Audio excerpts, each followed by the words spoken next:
اس کی وجہ یہ کہ میں یورپ اور امریکہ میں تو نہیں بیٹھا ہوا، میں بیٹھا ہوں پاکستان میں، اور میں اتنی بڑی کاز کے لیے کام کر رہا ہوں، اور پاکستان میں ایک طبقہ اتنا اسٹرانگ ہے جو حکومتیں گراتا ہے، نئے پرائم منسٹر لے کے آتا ہے کہ وہ آپ کے ساتھ کچھ بھی کر سکتا ہے، جھوٹے الزامات لگا کے بھی، اسکینڈلز بنا کے بھی.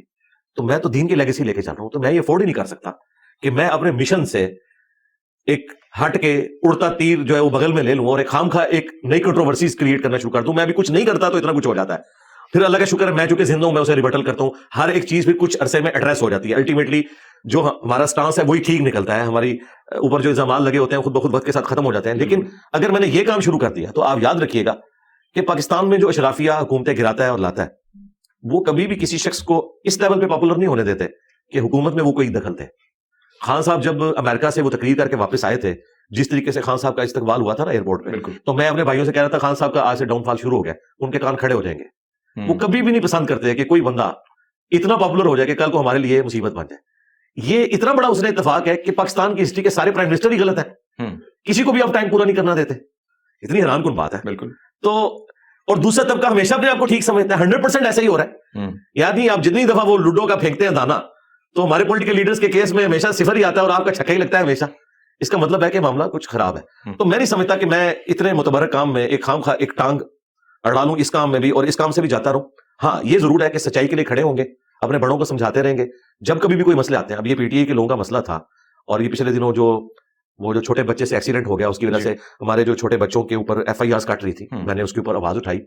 ایون آئی جی صاحب کو ویڈیو بھی بھیجی، انہوں نے دیکھی بھی، پسند بھی کیا. ان کا انشاءاللہ ہم اس معاملے کو بہتری کی طرف لے کے جائیں گے. اب شکر ہے ایف آئی آر تو نہیں کٹ رہی. اور اسی طریقے سے آرمی چیف کے سامنے بھی ہم اپنے معاملات کو رکھتے رہتے ہیں، ویڈیوز کی شکل میں ان تک پہنچتی ہیں. آئی ایس پی آر کے اندر باقاعدہ ہمارے کئی اسٹوڈنٹس بیٹھے ہوئے ہیں، باقاعدہ سیلس کے اندر میری ویڈیوز ایک میں تو تصویر بھی لگا دیتا ہوں نا تاکہ رسپیکٹو بندے تک وہ میسج پہنچ جائے، وہ ایک چیز پہنچتی ہے اوپر تک. میں یہی کر سکتا ہوں نا، اپنی زبان سے حق بات کو بیان کروں گا. باقی جب میں سسٹم کا حصہ بنوں گا نا، میں نے تو کوئی مذہبی جماعت بھی نہیں اڈاپٹ کی، اس وجہ سے کہ پھر مذہبی جماعت ایک کلٹ بنتی ہے اور اس کے بڑے کی غلط باتوں کا بھی آپ کو دفاع کرنا پڑ جاتا ہے. میں یہ رسک لے نہیں سکتا. میں تو اپنی کوئی غلطی ہونا اس کے اوپر میں سرنڈر کر دیتا ہوں کہ یار یہ مجھ سے مس ہینڈلنگ ہوگی، مجھے یہ بات نہیں کرنی چاہیے تھی.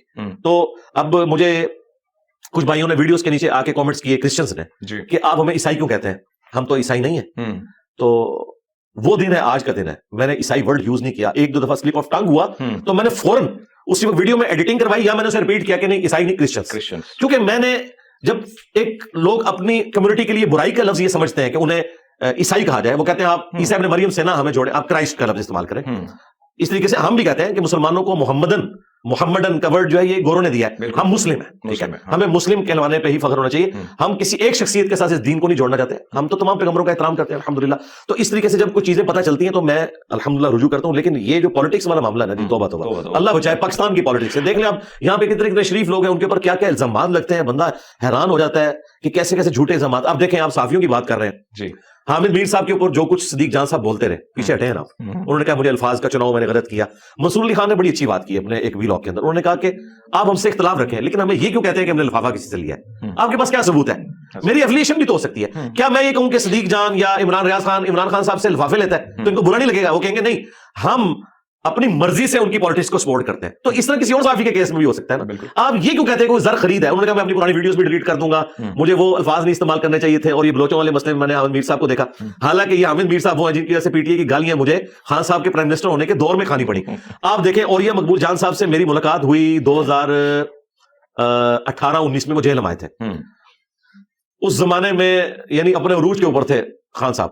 تو میں نے اس وقت ایک ویڈیو پہ ریکارڈ کیا، اس میں میں نے حامد میر صاحب کا بھی ذکر کیا تعریفی کلمات کے ساتھ، شاہ زیب کا اور سلیم صافی صاحب کا. وہ پی ٹی آئی والے اس زمانے میں بھی یہ جی آج پی ٹی آئی والوں کی آنکھوں کا تارا ہے حامد میر صاحب. اب دیکھیں، میں تو ادھر ہی کھڑا ہوں. میں تو آج بھی کہتا ہوں کہ حامد میر صاحب سے آپ لاکھ اختلاف رکھیں لیکن وہ بندہ اپنی کاز کے ساتھ مخلص ہے. جو بھی اس کی کاز ہے کہ وہ مسنگ پرسن کے لیے بندہ بولتا ہے، وہ آئین کے لیے بولتا ہے، اینٹی اسٹیبلشمنٹ بیانیہ اس کا ہے، اس میں کوئی شک نہیں ہے. باقی وہ جو غلطیاں ہیں نواز شریف صاحب کی، زرداری صاحب کی، خان صاحب کی، وہ اس زمانے میں بھی کہتا تھا، آج بھی کہہ رہا ہے. یہ نہیں ہے کہ وہ نہیں کہہ رہا. اب ہوتا یہ تھا کہ وہ چند ایک کلپ اٹھاتے ہیں پی ٹی آئی والے جس میں انہوں نے خان صاحب کے خلاف بولا تھا. اس زمانے میں وہ کہتے ہیں یہ دیکھو یہ تو نون لیگ کا بندہ ہے. حالانکہ اسی زمانے میں وہ نون لیگ کو بھی کرٹیسائز کرتے تھے، وہ پیپلز پارٹی کو بھی کرٹیسائز کرتے تھے. پک اینڈ چوز نہیں ہونا. اگر ہم